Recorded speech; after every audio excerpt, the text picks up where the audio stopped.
This video is going to be trading plan number 5 review.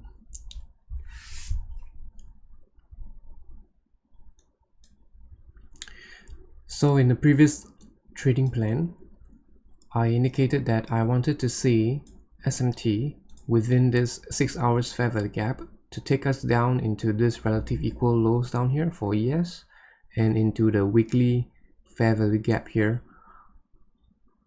And for NQ, I was anticipating it to come down here into the 75% of that weekly fair value gap. So let's take a look at what happened in London within this particular candle right here. The midnight candle to 6 p.m. candle. This 6 hours candle right here.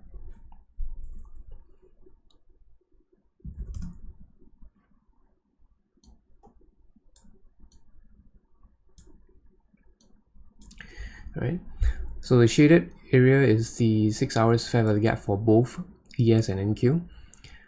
During the London session, we have this price action. Both of them took out Asia's high. Alright, so I have no choice but I have to drop down into the 90 minutes chart to see if we have SMT on the quarters. Alright, so right here, we don't have SMT on the quarters, but this is relatively equal high. So because of this, sometimes you get lower time frame SMTs in terms of candle bodies, right? The wicks don't pierce through the highs, but the bodies does. So dropping down into the 5 minutes, we will have a body SMT, candle body SMT. Right here.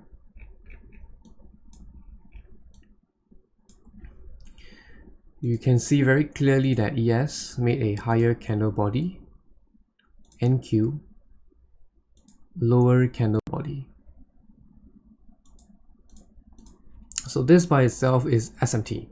It is confirmed by this particular candle right here at 3:15 because it has closed below the last up close candle that formed that SMT.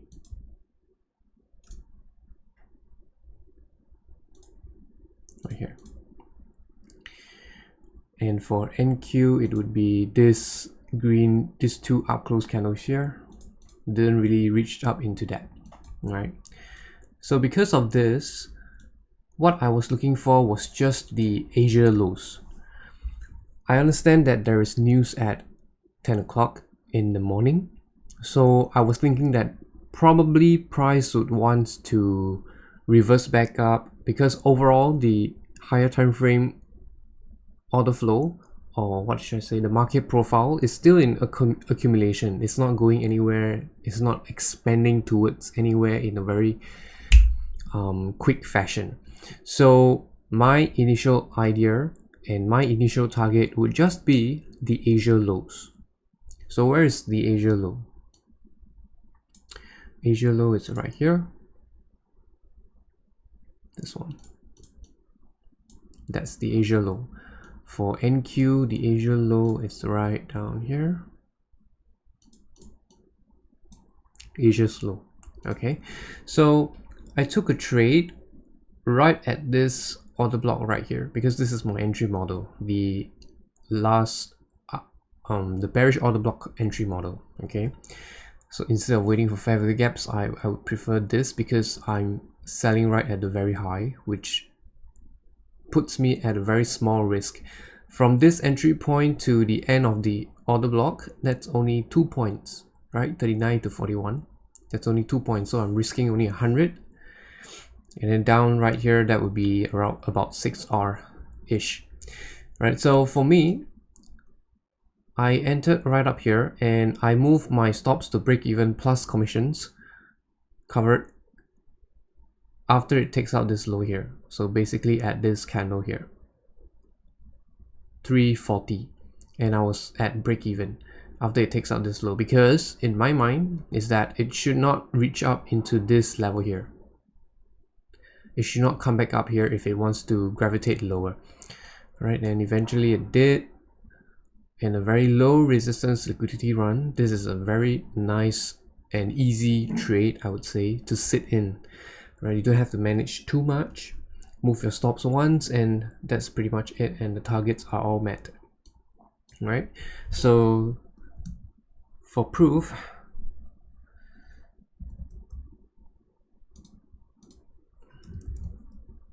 let's see.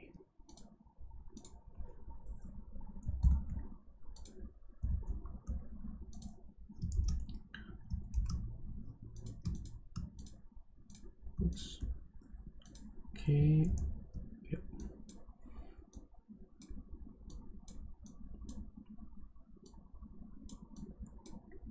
So this is a real live broker, right? I'm not sure if you can. Yep, right here.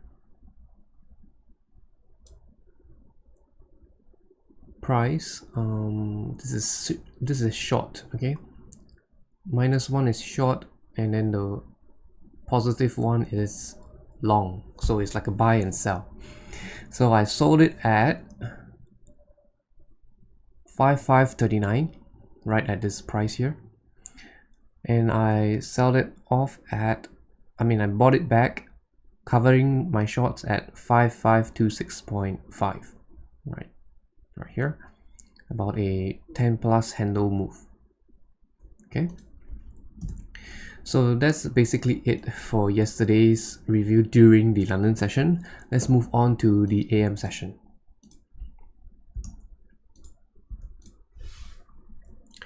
So in the AM session, let's take a look at the 6 hours.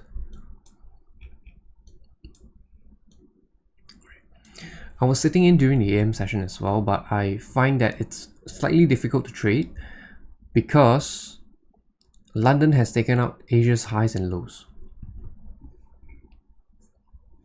That is telling me that price might want to do something like a seek and destroy, taking out London's high and then moving back down into London's low.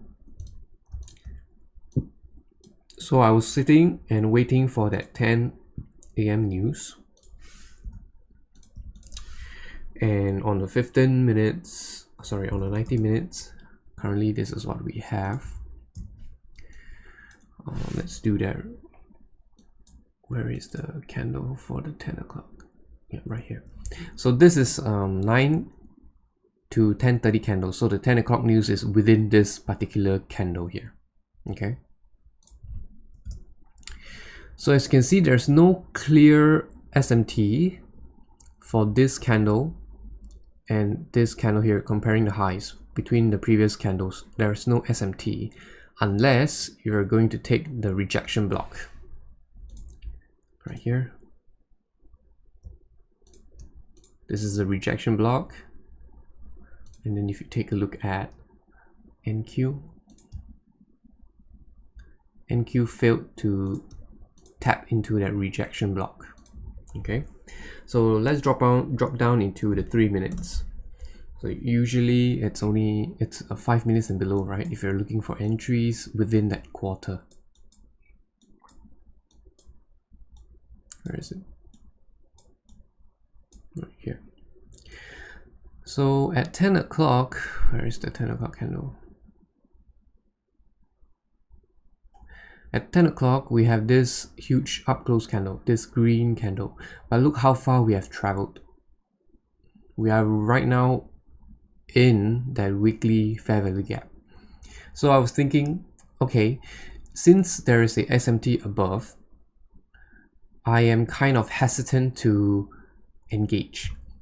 Right? The reason is because we are at these levels here, and that particular London's candle took out Asia's highs and lows. So that is one factor that led me to not really like the setup here.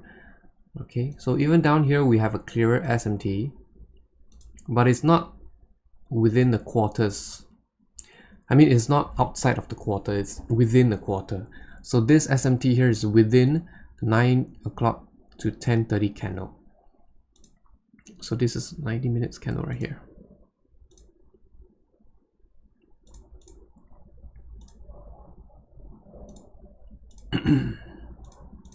Okay, it's within, but if you segregate it into 4 quarters each, right, for both ES and NQ, you do it, divide that 90 minutes candle, 945, 922. Can you see it now? 922, 945.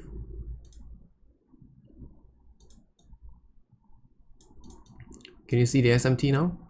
So this SMT here is between Q1 and Q2.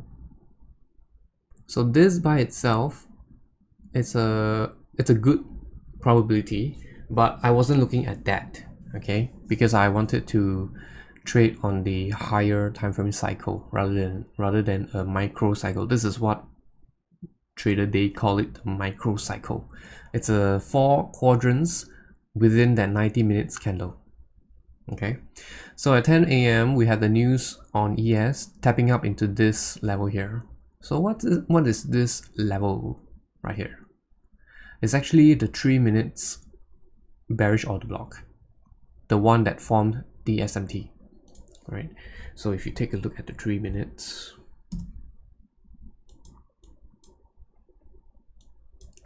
this particular up close candle right here on ES, look at where it reached up for and respected it, okay, and then it dropped lower, right? But my rules are very simple. I don't try to get in front of the news, okay? So after this event has happened, because I only start to look for entries after 10:30 when there is news at 10 o'clock, okay? So after this event has ended, we have already taken up the relative equal lows on ES, right? This relative equal lows down here on the higher time frames, all these lows, yeah, we have taken all of them out by the time we get to 10:30, right? So what can I do from here? My initial bias was short on the higher time frames, so I would prefer to lean on to that idea even if I see a bullish setup. So where's the bullish setup? So if you're a scalper, you can actually do this. I would do this on a competition account, but not something like a base account, you know. Right, ICT mentions this before in the Ends series. I think it's a very good series, you can check them out. But what you have here is this, let me just cancel this off. Yeah, we have ES taking out the previous quarter's low. Right, this is the higher time frame, 6 hours quadrants, right? So this is Q3 and this is Q4. SMT between Q3 and Q4, there's a very good SMT. All right, over here you have NQ not making that lower low. Okay, so once this up close this down close candle is closed above at this candle here, I'm gonna pull the fibs. Can you see at 11:09 this candle confirmed that we are changing the state of delivery. So any price back down into this order block is a buy, and your stops will be, if you want to put it very tight, you can put it down here at this swing low, or you can just put at the order block's low. Okay, so within this quarter here, this 90 minutes here from 10:30 to 12 o'clock, you can actually scalp a long buy when it returns back into the order block, and then get your 5 handles. So from here, let's just say you bought at the high, right, to this near-term swing high, that's already 6.25 handles. So that's more than enough for a scalp. And it only took 1, 2, 3, 9 minutes. This is a 3 minutes time frame. So 9 minutes to get your scalp and you're pretty much done for the day. Obviously, if you take your trades on NQ, that would be much more favorable because NQ has shown that it is more willing to move higher. So if you take a look at NQ right here, you can take this order block because this was the order block that formed the particular SMT. And if you take a closer look right here, the candle bodies, it's SMT as well.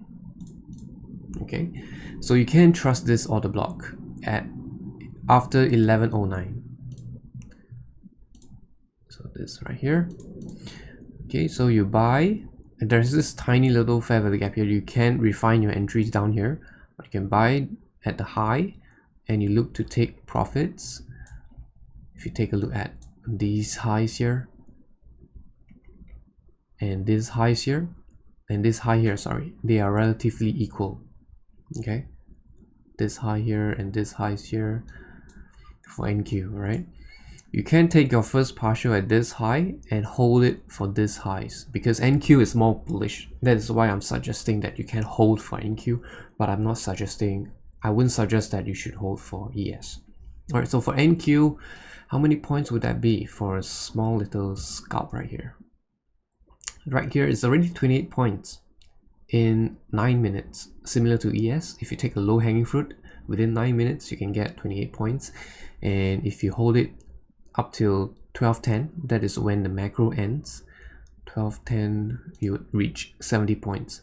So 12:10 is about this candle here. This is 1209 candle. So at 1209, they already tagged all the highs back into that 6 hours fair value gap, right? So you can do that as well for scalps, but I did not because my higher time frame bias is bearish, so I would prefer to stick to that bias, right? Unless I'm trading the challenge account, obviously. Okay, so with this is pretty much the review for yesterday. Very simple. All I have to do is to wait for the SMT to form, and then that's when you know the price will start to expand. Because without SMT, there is no expansions, I would say, right? That is what I think, and that is how I feel. Most of the times you will have SMT, but sometimes you just don't have it. Okay, but comparing the times when it happened and when the times it don't happen, usually the ones with SMT tends to run better, which means low resistance liquidity runs, right? So I prefer to participate in low resistance liquidity runs rather than high resistance liquidity runs. Okay, that's just my personal preference. All right, so down here, if you were, let me just cover something during the London session. Let me just cover, where is it? All right. So for London session, I wanted to annotate something, highlight something here. I want to share with you the propulsion order block. Okay. So how do you use the propulsion order block? If you are on a 15 minutes candle, you'll be able to see this. If somehow or other you miss that SMT above, you can look for the next order block that trades up into the largest order block that took out the most recent highs. So this is the consecutive up close candles, correct? So this would be your order block, and then you draw a line across. These two candles, up close candles, they are one order block. So as you can see, it is traded up all the way into the last order block, similar to NQ right here. Right, so this type of order blocks that trades into the last order block, they are your propulsion order blocks. It is confirmed when you get this candle closing below the low of the two consecutive up close candles. Sorry, So at this candle here at 4:30, you have your confirmation, right? So you can put your entry at the low or at the open of that particular order block. This is what ICT calls the proportion order block, by the way. Okay, and then you're expecting price to reject aggressively without delay, right? It has to be immediate. So your near-term objectives for NQ is pretty clear. It's the previous day's low, that is the previous session's low, previous PM session's low. Okay, NQ has a clearer draw on liquidity. ES, however, does not. So for ES, all you can do is you use this fibs here, or you can use the 6 hours candles fib. I mean the discount wick, right? So at London, you can use this wick here because it's a swing low, and yep, it's a very long wick as well, so you can use it. So if you move back down into the lower time frames, you'll be able to see that it is reaching into the consequent encroachment of that 6 hours candles wick. All right, and with this, I will conclude the review session. Hope you enjoyed it. Hope you find some value in it. And if you do leave a like. And if you have any questions, do leave your comment. I'll talk to you again. Good luck trading.